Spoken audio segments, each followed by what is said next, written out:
Bonjour les gens, c'est Endeavor, je vous retrouve pour une nouvelle vidéo consacrée à Kingdom Death Monster. Cette fois-ci, mon objectif n'est pas de parler de du jeu en lui-même, mais de la dernière version du mode qui a quelques temps déjà, qui est scripté, qui est très pratique je trouve. On est en train de faire une campagne, là, ce que vous voyez là à l'écran c'est notre campagne en cours. J'ai fait quelques petites modifications, mais franchement pas grand chose. Et elle est, je trouve, très efficace. Beaucoup plus efficace que la première version que j'utilisais auparavant. Tout est plutôt bien organisé. Je vous dirai ensuite quels sont les modifs que j'ai fait moi pour rendre ça plus pratique. Dans le coffre qui est tout en haut à droite, vous avez toutes les extensions. Et avec les extensions, vous avez même les livres des extensions. Des fois, il manque des illustrations, mais c'est très pratique quand on joue à plusieurs avec des amis. Ça permet que tout le monde voit les règles, contrairement à un petit peu nos versions d'avant. Donc, voilà. Ensuite, de- la principale modification, sont ces fiches de perso là. Avant, sur ma vidéo précédente, j'utilisais des tablettes comme ça avec une page de template par, euh, par héros. Alors ça marche toujours, enfin c'est toujours possible, mais ils ont fait une modif qui est, je trouve, assez pratique.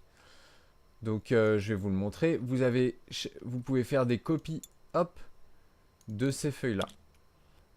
Quand vous prenez, vous allez pouvoir éditer le nom de la personne. Alors c'est pas très pratique, mais euh, hop, voilà, vous éditez le nom. Enfin pas très pratique. C'est pas un souci, mais au début c'est difficile de comprendre.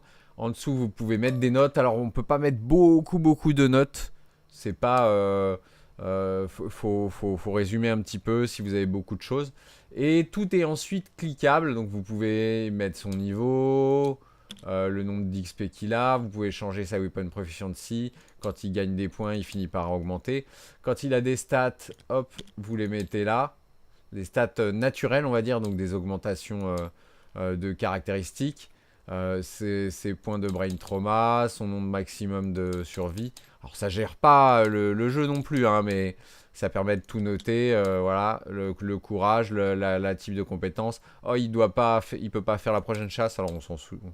Il peut pas dépenser de survie parce qu'il a un truc. Il peut pas utiliser de fighting art parce qu'il est frenzy. Enfin bon, bref, etc. C'est un monsieur. Il y a une option pour pouvoir réduire ça dans un truc plus petit, mais en fait c'est chiant parce que dès que tu fais ça, les tokens se cumulent, enfin se cumulent les uns les autres et c'est très chiant.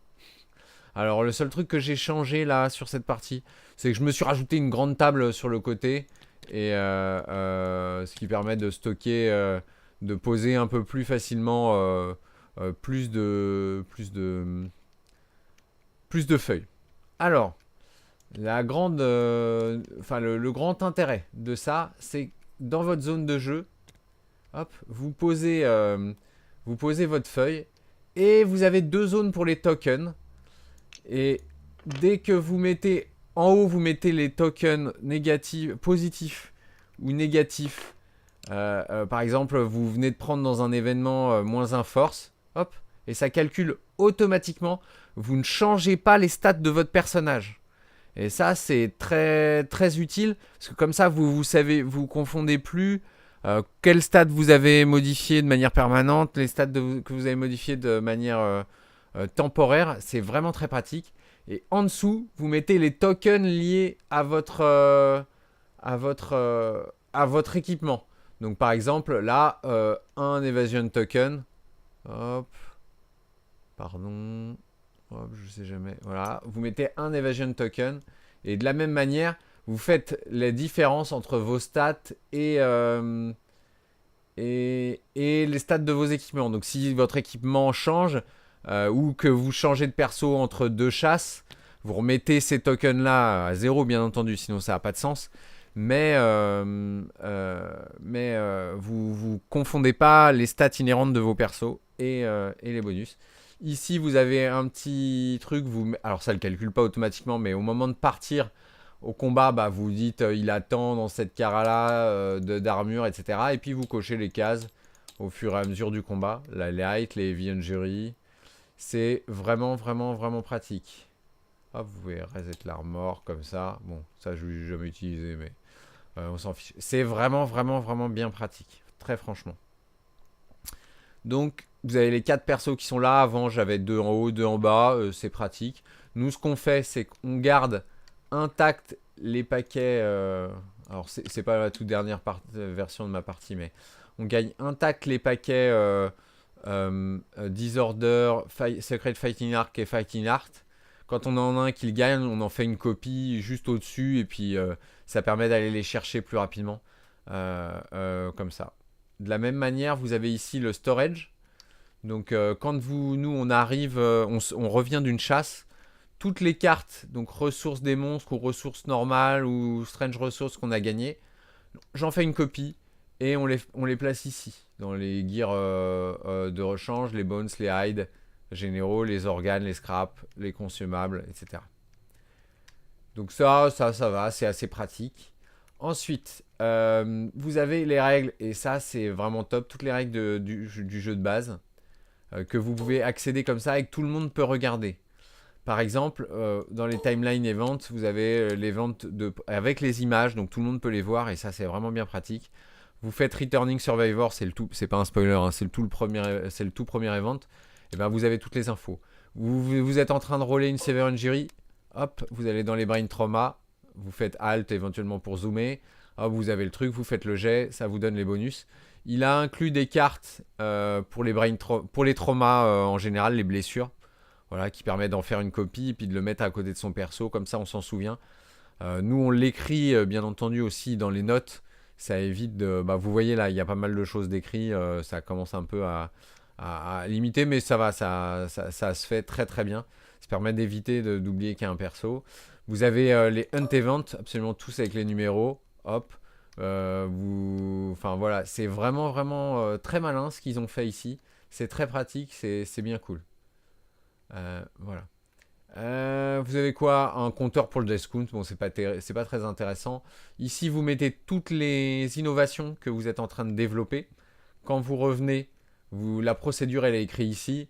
Donc on gagne l'endeavor, on fait l'event, on fait le discount, on fait la timeline, et ça je vais y venir tout à l'heure.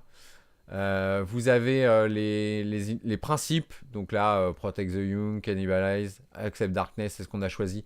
Le quatrième, Conviction, on n'a pas encore choisi dans cette version de la sauvegarde. Vous avez les innovations de base, les innovations totales, les innovations dont vous avez, auxquelles vous avez déjà accès. Là où on va piocher, par exemple la prochaine fois qu'on fera une innovation, on en piochera 4 parce que nous on a Symposium. Hop, on va en choisir une, on va le descendre. Hop. Donc ça c'est pas automatisé, mais bon c'est quand même assez bien organisé, c'est assez pratique. Vous avez à droite un truc pour la Hunt Event, et vous avez direct la table de Overwhelming Darkness quand vous passez la zone de Overwhelming Darkness. Donc vous mettez votre pion là, vous mettez vos cartes comme d'habitude. Ça c'est les Hunt Event du Gorm. Hop, pardon. Hop, on va le mettre ici. On regarde sur le manuel où est-ce qu'on les met. Donc de mémoire, c'est comme ça pour le Gorm niveau 2. Voilà. Vous avez des cartes pour les spéciales, pour les Hunt Event normales, mais nous on les utilise pas parce qu'elles sont toutes pareilles. Hop. Après, vous avez une carte pour Miserable Gathering, une carte pour... mais on s'en sert pas trop. Alors ça ne sert que si vous avez une extension qui... nous, on laisse la case vide, et puis quand on y va, on fait le jet 2D. Parce qu'en fait, les 12 cartes qui sont dans le jeu de base, elles sont les mêmes. Mais si jamais vous avez une carte spéciale, par exemple, si vous jouez avec l'arbre, il y a une carte qui remplace ça. Et donc, vous avez une chance sur 13 de rencontrer l'arbre à chaque fois que vous combattez. Vous avez des dés un petit peu partout, là, ça n'a pas changé. Hop. Vous avez en haut tous les trucs à crafter, les bâtiments, nous on les retourne quand on les a pas fait, le weapon crafter, etc. Et dedans vous avez un petit paquet avec les cartes événements. Ici, là, nous on stocke les livres des extensions avec lesquelles on est en train de jouer. Donc là, c'est une source infinie de nouvelles feuilles. Vous avez des dés un petit peu partout, c'est assez pratique. Un monster controller. Voilà. Ici, vous avez, c'est là où ce mode a quelques limites. Vous avez un arbre de talent, enfin un arbre d'innovation, pardon, excusez-moi. Cet arbre d'innovation-là n'est valable que si vous jouez avec le jeu de base, alors que l'extension inclut, le mode inclut toutes les extensions. Donc ça, vous ne pouvez pas vous y fier à 100%. Il n'y a pas moyen de le customiser avec l'extension que vous êtes en train de jouer. Donc ça, c'est pas très grave. De toute manière, vous avez vos trucs disponibles. Si vous cherchez à savoir qu'est-ce qu'il vous faut pour faire ça, bah faut regarder vous-même quoi, à la main. L'autre élément qui est un petit peu plus discutable, c'est celui-ci. Donc ça, c'est la timeline. Alors, il va falloir éditer vous-même.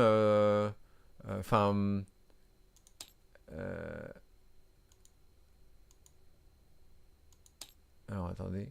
Le souci, c'est que sauf si j'ai pas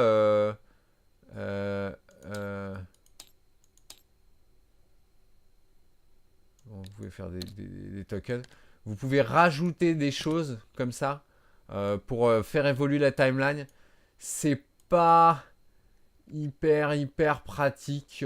Ça fonctionne, mais si vous avez trop d'events, ça fonctionne pas. Et elle se customise pas. C'est une image ça que vous êtes en train de voir.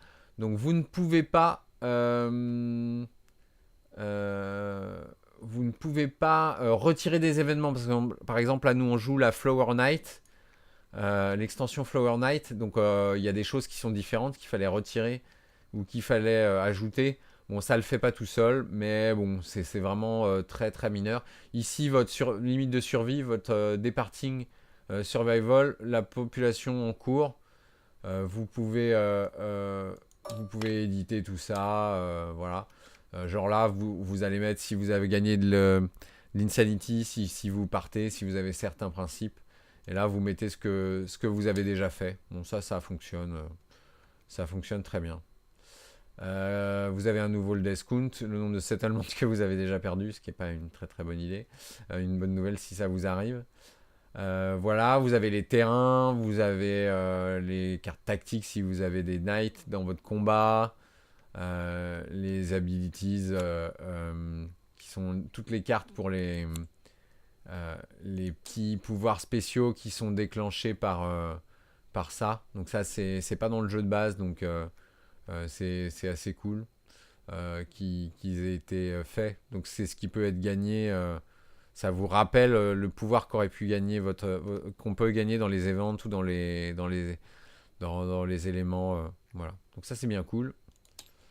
Hop, les cartes vermines. Bref, le mode est très complet. Donc nous, la seule chose que j'ai, enfin l'autre chose que j'ai modifiée, c'est ça.